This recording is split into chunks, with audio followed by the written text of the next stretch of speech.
Grok 3 est désormais disponible. Giga India se prépare à être lancé en Inde, tandis que Tesla met en place une station de recharge électrique et réagit face aux actes de sabotage de câbles. La société d'intelligence artificielle d'Elon Musk, XAI, a dévoilé une nouvelle version améliorée de son chatbot avancé, Grok 3, qu'Elon Musk considère déjà comme l'IA la plus intelligente au monde. Ce modèle a été entraîné au sein du centre de données Colossus, situé à Memphis. Selon Musk, ce centre fonctionne désormais avec 200 000 puces GPU NVIDIA H100, soit le double de celles utilisées à son lancement à l'été 2024. Il précise également que cette expansion a été réalisée en seulement 92 jours. À noter que Colossus était déjà considéré comme le système d'entraînement d'IA le plus puissant au monde avec ses 100 000 GPU initiaux. Grok 3 a donc bénéficié d'une puissance de calcul environ 10 fois supérieure à celle de son prédécesseur, Grok 2, qui était déjà un modèle de langage avancé. Grâce à cette infrastructure, XAI a réussi à mettre en ligne Grok 3 en seulement 19 jours, alors qu'un tel processus prend habituellement entre 4 et 6 mois dans d'autres structures comparables. Elon Musk précise que Grok 3 est encore en phase de développement et d'entraînement. Pour l'instant, seule une version bêta est accessible aux abonnés premium plus de x.com. Il affirme également que Grok 3 s'améliorera progressivement et qu'il faudra environ une semaine avant d'obtenir une évaluation précise de ses performances réelles. Ce qui est impressionnant, c'est qu'à ce stade déjà, Grok 3 surpasse tous les autres modèles d'IA existants, y compris les dernières avancées d'OpenAI, de Google et de DeepSeek AI en Chine. Grok 3 ne se contente pas d'afficher les meilleurs scores dans les tests de performance synthétique, il domine également le classement des chatbots. Cette évaluation repose sur des avis d'utilisateurs humains qui jugent les modèles de langage uniquement en fonction de leurs résultats bruts. Pour garantir un test impartial, XAI a inscrit Grok 3 dans l'arène des chatbots sous le pseudonyme Chocolate, de sorte que les premiers testeurs ne savaient ni quel était ce modèle ni qui l'avait conçu. Malgré cela, Grok 3 a été classé premier dans chaque catégorie, suivi de Gemini de Google en deuxième position et de ChatGPT d'OpenAI en troisième. En plus de ses capacités classiques de chatbot, Grok 3 introduit deux nouvelles fonctionnalités, Deep Search et Sync. Deep Search représente une avancée majeure dans le domaine de l'IA. Récemment, OpenAI et Perplexity ont intégré cette fonctionnalité qui appartient à une nouvelle génération d'agents IA. Contrairement au modèle traditionnel qui se contente de prédire la réponse la plus probable en fonction de l'invite de l'utilisateur, un agent doté de Deep Search effectue plusieurs recherches sur le web, compile des dizaines de sources et génère un rapport détaillé avec des citations. Sur ChatGPT, l'utilisation de cette fonction peut prendre jusqu'à 30 minutes, avec la production d'un rapport pouvant atteindre 10 000 mots. Grok 3 n'a pas encore atteint ce niveau, mais cela pourrait faire partie des développements en cours chez XAI. De son côté, la fonction Sync active un modèle de raisonnement avancé, une tendance majeure dans les systèmes d'IA actuels. Elle permet au chatbot de réfléchir plus en profondeur à ses réponses, de manière plus proche de la pensée humaine. L'IA analysera plusieurs options, évaluera les réponses possibles et vérifiera les informations pour fournir la meilleure réponse. Elle affichera également les étapes et les calculs utilisés pour parvenir à cette réponse, permettant ainsi aux utilisateurs de comprendre et de valider son raisonnement. Ces deux nouvelles fonctionnalités représentent une avancée majeure vers une IA plus fiable et transparente. Selon Elon Musk, la priorité de Grok reste la quête de vérité. Lors d'un live stream, il a affirmé que Grok 3 cherche à être aussi factuel que possible, même si cela implique d'aborder des sujets sensibles ou politiquement incorrects. Cependant, cette performance a un coût. L'utilisation de Grok 3 dans sa version la plus avancée est relativement onéreuse. L'abonnement Premium Plus sur X est désormais facturé $50 par mois, tandis que les utilisateurs Premium Standard sont pour l'instant limités à Grok 2. Grok est également accessible sous forme d'applications web et mobile. Pour bénéficier des fonctionnalités les plus avancées, il faudra souscrire au niveau Super Grok, à $30 par mois. D'autres améliorations sont en cours. Dans les prochains jours, Grok 3 devrait être capable de comprendre les messages vocaux en 8 langues. D'ici un mois environ, une nouvelle API sera mise à disposition des développeurs pour leur permettre de créer des applications basées sur Grok 3.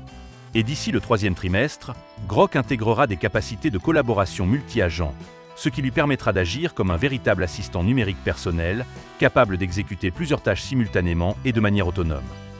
Enfin, Tesla se prépare à lancer sa Gigafactory India. Et cette fois, c'est du sérieux. Tesla recrute officiellement en Inde, marquant ainsi son intention claire d'entrer sur ce marché. Cette annonce intervient seulement 5 jours après la rencontre d'Elon Musk avec le Premier ministre indien Modi à Washington DC. L'entreprise a publié 14 offres d'emploi sur son site, couvrant divers domaines tels que le service automobile, les ventes, le support client et les opérations. Par ailleurs, Tesla aurait déjà identifié des emplacements pour ses salles d'exposition à New Delhi et Mumbai. Pour les passionnés de Tesla en Inde, l'attente a été longue. Elon Musk évoque cette expansion depuis près d'une décennie, mais cette fois-ci, la situation semble différente, car elle ne repose plus uniquement sur ses prédictions. Grâce aux informations du Tesla Club India, nous pouvons retracer l'évolution des projets de Tesla pour le pays.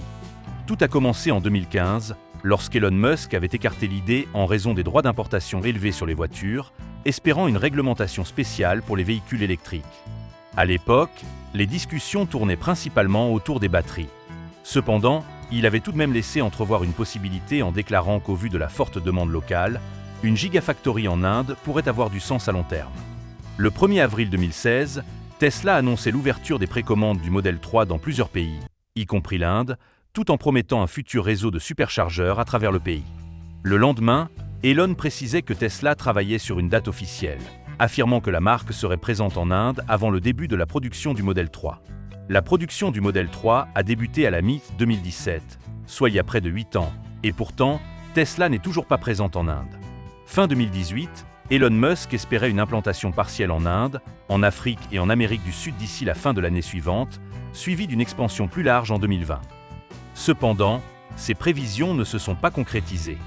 En août 2019, Elon a reçu une nouvelle mise à jour concernant l'Inde, indiquant que les droits d'importation y étaient extrêmement élevés, pouvant atteindre 100% même pour les véhicules électriques, ce qui rendrait les voitures Tesla inaccessibles pour la majorité des consommateurs. Dans le même échange, il expliquait que dans d'autres pays, Tesla finance partiellement ses usines locales en vendant des véhicules à l'avance, ce qui permet également d'évaluer la demande. Or, les réglementations en vigueur en Inde empêchaient cette approche, bien que de récents ajustements de la fiscalité aient laissé entrevoir des perspectives d'évolution. En octobre 2020, lorsqu'on lui a posé à nouveau la question, Elon a répondu avec assurance que Tesla arriverait en Inde l'année suivante. 10 jours plus tard, il précisait même que le configurateur de commande serait probablement disponible dès janvier. En janvier 2021, l'enthousiasme était à son comble. Un article de presse titrait Tesla se prépare à une entrée en force en Inde, un marché de plusieurs milliards de dollars. Fidèle à ses engagements, Elon a simplement répondu, comme promis. Enfin, en juin 2023, cette fois-ci ce n'est pas un simple post sur X, mais Elon Musk lui-même s'adressant aux journalistes indiens après une rencontre avec le Premier ministre Modi. Il déclarait alors « Je prévois de visiter l'Inde l'année prochaine ». Elon Musk reste convaincu que Tesla s'implantera en Inde dès que possible. Il a exprimé sa gratitude envers le Premier ministre Modi pour son soutien et a laissé entendre qu'un investissement majeur en Inde était très probable. En avril 2024, Elon a évoqué l'Inde lors d'un space sur X, soulignant que le pays, désormais le plus peuplé du monde, devait avoir accès aux véhicules électriques comme les autres nations. Il a présenté cela comme une évolution naturelle pour Tesla. Cela nous mène à la rencontre entre Modi et Musk la semaine dernière, suivie de la publication officielle des offres d'emploi chez Tesla en Inde. Alors, cette année sera-t-elle enfin la bonne? L'Inde représente un marché immense pour Tesla, surtout avec l'assouplissement progressif des réglementations sur l'importation de véhicules. Bien que le pays soit connu pour son marché dominant de véhicules électriques à 3 roues, le segment des voitures particulières connaît également une évolution. Sur 5 millions de nouvelles immatriculations, 100 000 étaient des véhicules 100% électriques, représentant 2% des ventes, avec une croissance de 20% sur un an. Cependant, le marché indien des véhicules électriques reste particulier, avec une domination écrasante de Tata Motors, qui détient 60% des parts. Tesla pourra-t-elle s'y imposer? Nous pensons que oui, une fois son lancement officiel acté. Pendant ce temps, aux États-Unis, Tesla prépare l'installation de la première station de semi-recharge au monde, une version innovante des aires de repos, destinée aux camions électriques. Des permis ont été déposés pour 12 bornes de recharge dédiées au Tesla Semi sur South Hamilton Ave, près de Carson, en Californie. Ce site comprendra aussi un espace de repos avec un salon, des distributeurs automatiques et des sanitaires. Avec la montée en puissance de la production des Tesla Semi, un réseau de méga-chargeurs devient indispensable. Si aucun concept officiel n'a encore été dévoilé, un modèle comparable en Europe serait Milance, un acteur en pleine expansion dans la recharge des poids lourds électriques. Tesla doit aussi faire face à un problème croissant dans le secteur des véhicules électriques, le vol de câbles.